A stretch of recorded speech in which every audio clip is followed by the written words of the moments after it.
than are needed, hinting at possible job cuts. The German carrier has been massively affected by the coronavirus pandemic and has just received a multi-billion-euro rescue package from the German government to stay afloat. Meanwhile, Lufthansa pilots have offered to take a 45% pay cut to help alleviate the situation and to protect jobs. For more on this story, we can speak to Nikolai Baublis. He's the executive director of the cabin crew union UFO. Nikolai, thank you for joining us. So we just heard there, these are very tough times for Lufthansa. It says it employs 26,000 more people than are needed. How worried are you that those jobs are going to be cut? There is a lot of worries about job cuts. 26,000 people on total is a large amount. We are now looking forward to negotiating how we could do this without any dismissals. This will be hard, but the cabin crew already said, as the pilots did, that we are willing to help Lufthansa as long as there are no cuts that are including dismissals. We are negotiating this the next 10 days, and we are hopefully coming to a good conclusion for the company and for the people.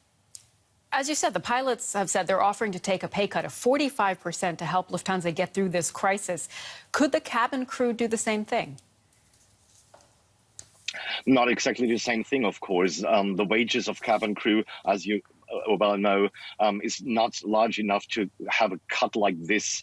But there are things like productivity, like part-time working, like temporary leave willingly. So these are things we could do, we can arrange. But of course, people need a job guarantee afterwards. We cannot do pay cuts on the one side and dismissals next year on the other side. That's not possible, and this will be hard negotiations.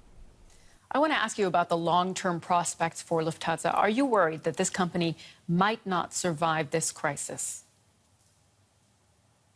I do not think so. Lufthansa is very much affected because long-haul flights are very important for Lufthansa, and long-haul flights will not be able as easy as short-haul within Europe, for example. So there will be a long crisis, I think, but I'm not worried about Lufthansa. Lufthansa is very strong, and it has employees, 130,000 employees that are willing to help the company. And we are hoping the top management finds out that it's better to go on with their employees than against them. And I'm sure this will work out, and Lufthansa will be strong after the crisis, whenever that may be. Nikolai Baublis from the cabin crew union UFO. Thank you very much for joining us. Thank you very much.